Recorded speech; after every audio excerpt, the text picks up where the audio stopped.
Here's how you scale your business from 30 grand a month to 100 grand a month while only paying 2 grand a month. There's a point with every business owner where you're just stuck. Usually that's around the $30,000 mark. And the reason why is really simple, because most business owners are stuck in the fulfilling part of their business. Instead of being able to outreach, get new clients, they're stuck in the weeds doing the fulfillment. Now, you might be wondering, how can I spend 2 grand and make 70 grand? Sounds like a great trade. Why do people get stuck at that $30,000 a month mark? The reason why is that at that 30 grand a month, you're usually stuck in fulfillment. Like, you've signed just enough clients that you're busy enough with fulfillment that you can't actually keep your outbound marketing going. You don't have time for the sales calls, whatever it might be. You have to put a pause on the sales calls, which if you do that, that is like the worst thing you can do in business, is stop selling. But everybody does it. And at that 30K a month mark, it's not quite enough money where you're comfortable hiring someone full-time to do all the fulfillment. It's just enough that it keeps you too busy, and then you're just stuck. And you'll notice this all the time. I talk to business owners. So I was at 30K, then I went to 24, then I got to 32, then I'm at 23. It's just this cycle, this zigzag between 20 and 30 grand, and it's purgatory. It's hell for business owners, because you just need to get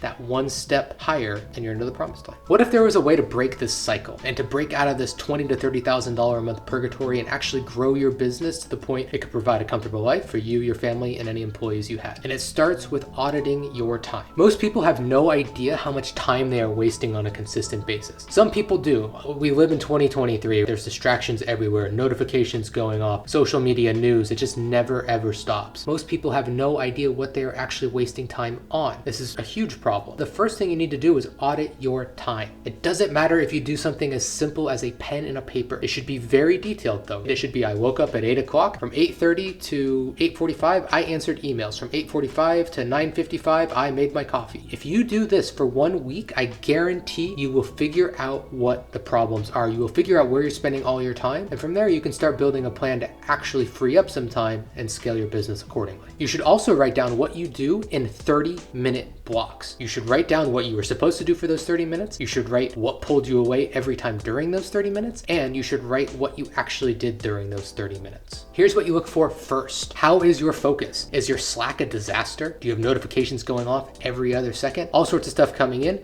that are not productive to what I am doing at this moment. Small distractions all the time, it's death by 1,000 cuts. So every time you're pulled away, it gives you a little paper cut. Every time you go back, takes you a minute to get going. You get pulled away again, it's another paper cut. You keep doing this over and over throughout the day, and you'll see when you're constantly distracted, constantly pulled away, it's no wonder you're not actually getting anything done. Step number 2, which of these tasks do you hate? This is just human nature. If you don't like doing something, you're gonna put it off. We all have our flaws. We all procrastinate on stuff we don't want to do. Simply put, if there's things in your business that you just hate doing, then don't do them anymore. You can find someone else to do these tasks at a fair rate. I think most of us got in business for freedom, for enjoyment. We didn't do it so we could do tasks that we dislike. Otherwise, you stay in a corporate job and you work that way. And there's nothing wrong with that. But if you have a bunch of things that you're doing on a consistent basis that you hate doing, of course you're not going to do them in a timely manner. Number 3, you have to figure out which tasks are repetitive. I always like to say, if you can't automate it, you need to delegate it. So if you've got a bunch of stuff that you just have to do all the time, whether it be contracts, whether it be invoicing, whether it be setting up email boxes, whatever it might be, I guarantee you there's a few things in your business that you're doing repeatedly. A lot of the time, a simple zap will solve the problem, but if it can't be, then of course you need to be looking to outsource it. The final step is to find the crossroad. What I mean by that is, what tasks do you hate doing, as we talked about in step number 2, and what tasks are repetitive, as we talked about in step number 3. So you've got the ones you hate, and you got the ones that are repetitive. Whichever one checks both of those boxes, start with that, because you don't like doing it, and it's repetitive, and it takes a lot of time. So if you can find a couple things right then and there, that's it. You're set. Figure out what that role is. Let's say, for example, you hate cold email agency and you hate managing the inboxes. It takes hours a day. That's essential to your business. It cannot be automated because it needs a human response in most cases. It's repetitive and it's time consuming. So find someone who will take that off your hands and manage the email boxes for you. The answer is going to be different for every business owner. Every business owner is going to have a different matrix of tasks they hate and tasks that are repetitive and they cannot automate. So it's your job as the business owner to solve this problem. You need to figure out what it is that you dislike doing so much, and then you need to make the adjustment. The good news is there's people out there for every role. I promise you there's somebody out there that's willing to do the job that you don't like, and I promise you there's probably somebody who actually really likes that job. There are things as a business owner that are not worthy of your time. It sounds harsh, but it's the truth. Once you've figured out what they are, you need to bring on the help and to get them into that role. Now, there are way too many people that say, I want a virtual assistant. I hate this word. The reason why is very simple. It's because it's such a broad broad term. A virtual assistant for most people is not a job. It is an undefined role where you're hoping to just dump a bunch of crap onto somebody else. If you are able to actually define the role that you need somebody to do, build processes and plans for them, and then hire the right person, I promise you, you can get yourself out of the repetitive tasks and you can get yourself out of the tasks you hate. Which, again, why'd you build a business if you're stuck doing stuff you hate? That's not a way to live. In any case, HireUA, we specialize in placing premium talent from Ukraine into your business, and we'll have you interviewing in 5 days or less. Hit the link below and book a call with the sales team. They will sort you out and show you some of the resumes and candidates we have available. Again, I'm Kyle, I'm the founder here, and I'm looking forward to working with you.